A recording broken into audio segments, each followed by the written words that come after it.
Eat clean, get lean. In this series, I am reviewing the shopping list that you can download on my website. So it's a clean eating shopping list. And so far, we looked at the nuts and seeds, non-starchy vegetable, starchy vegetable, fruit. We looked even at the meat and fish, which was not for vegans and vegetarians. But now we will actually dedicate the time to vegans and vegetarians, more vegetarians, because being vegan and completing the full source of protein is really challenging. So for vegetarians, it's a little bit easier.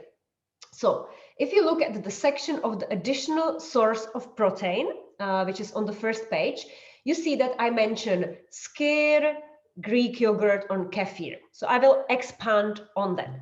So when I talk about Skyr, it's kind of like fashion now because the label, the marketing is mentioning that it's very high in protein. And they actually put on the packaging, for example, 18 grams of protein, but they don't tell you that it's in 500 grams. You are not going to eat 500 grams of Skyr. So the recommended portion, it's like 200 grams to 250 grams. And then therefore you will have maximum 15 grams of protein. But when we talk about protein, how much protein do you actually need per day? That's a good question.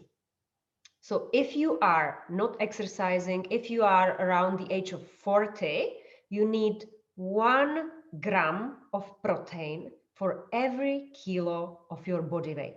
So let's say that I will have 50 kilos. So I need 50 grams of protein every single day in case I don't exercise at all. If I'm really athletic, that would be double. So it would be 100 grams of protein. And that would be very, very challenging for me to consume 100 grams of protein per day. So let's stick to 50, that minimum, let's say, for me. Yeah? So Skyr, if I have Skyr for breakfast, that would be 15 grams of protein.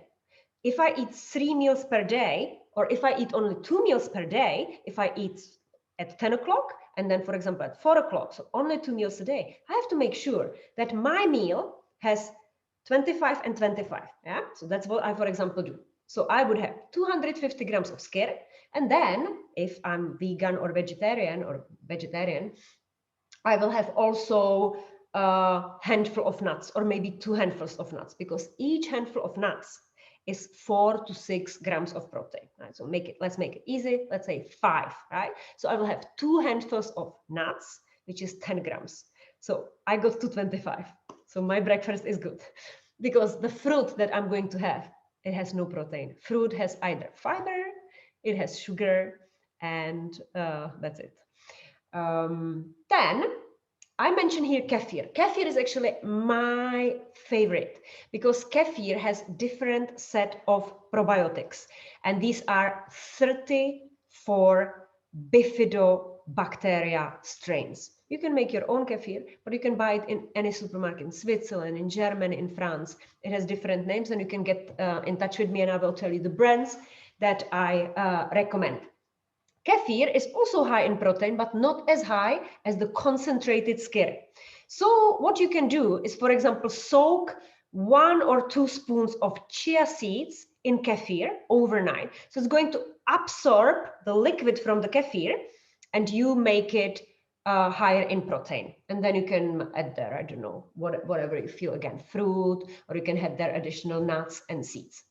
What can you have as a snack? So for example, cottage cheese or ricotta is really high in protein.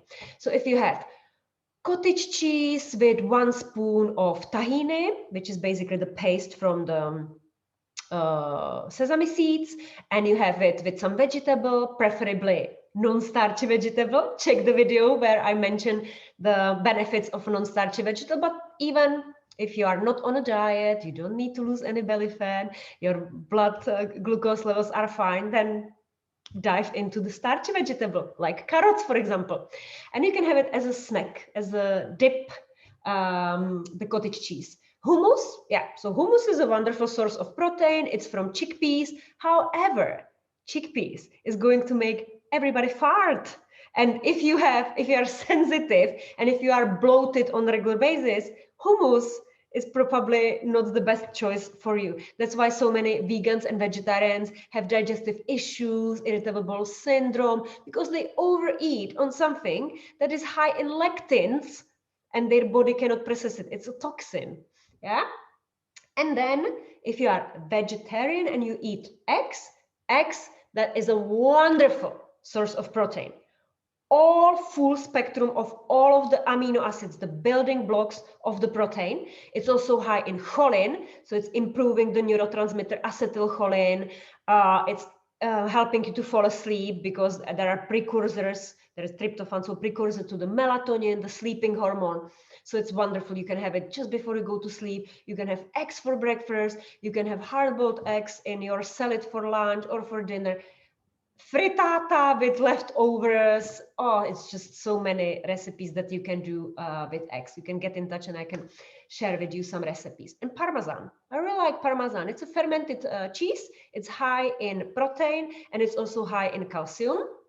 And then I have there lentils, kidney beans, and here I just want to say, so yes, it is a wonderful source of protein, but it's not complete protein, and therefore you need to combine it with something else. So for example, red rice from Camargue, or you would combine it with buckwheat. You always need to combine it with some kind of grain, preferably gluten-free grain, buckwheat, millet, amaranth, yeah, red rice, as I said, black rice, something like this. And tofu. So, okay, on this list, I have tofu for vegans. However, you should not eat tofu every day. Tofu is a phytoestrogen. It basically means it's mimicking estrogen in your body. If you are constantly giving estrogen to your body, then your brain is not going to have activated negative feedback form and will not know how to produce it on its own, and therefore you might have problems with fertility, with your menstrual cycle, with your skin, and so on. So with tofu, we have to be careful. Maybe for menopausal women, it's okay. Even there, I would recommend variety. So not only tofu, but also, for example, tempeh, which is fermented soya beans, edamame beans, and so on.